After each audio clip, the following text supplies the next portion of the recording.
மன்னிப்பு தரும் நல்வாழ்வு.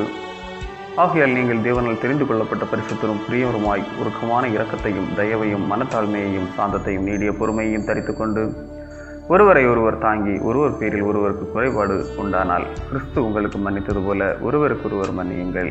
கொலோசியர் 3:12-13. ஒன்றாதலும் ஒரு மனதாலும் நிகழ்வதற்கு மனித மனங்களிலே நிகழ்ந்து கொண்டிருக்கும் குறை காணும் குற்றப்படுத்தும் மனநிலையை மறைய வேண்டும்.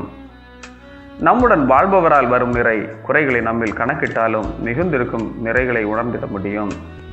நம்முடைய பார்வை, சிந்தனை, அறிவுப்படி முடிவு எடுப்பதில் குறைவு உண்டு. நமக்கு சரி என்று படுவது இனி ஒருவருக்கு தவறாய் படலாம் அல்லவா? நமக்கு நீதியாய்ப்படுவது பிறருக்கு அநீதியாய் படலாம் அல்லவா? நீதி நம்முடைய வெறுப்பு, அறிவு அடிப்படைகளான குறுகிய நிலையில் முடிந்திடாமல் இதற்கு அப்பால் பறந்து விரிந்து கிடக்கும் உண்மையினை தேடுவதில் தொடர வேண்டும். கொலோசியர் 3:12-13 திருமறை பகுதியும் இதை சொல்லுகிறது. கிறிஸ்து உங்களுக்கு மன்னித்தது போல ஒருவரில் ஒருவர் மன்னியுங்கள். சிலுவையில் மன்னிப்பின் வார்த்தையில் வெளிப்படும் உண்மை, தாங்கள் செய்கிறது என்னது என்று அறியாது இருக்கின்றார்களே.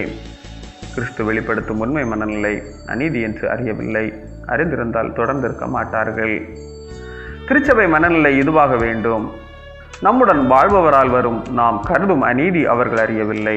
அறிந்திருந்தால் செய்திருக்க மாட்டார்கள் என்ற மனநிலையில் மலரும் மன்னிப்பு நல்லுறவுகள் மலர துணை நிற்கும். ஆமீன். இந்த நாள் உங்களுக்கு இனிய நாளாக மாறட்டும்.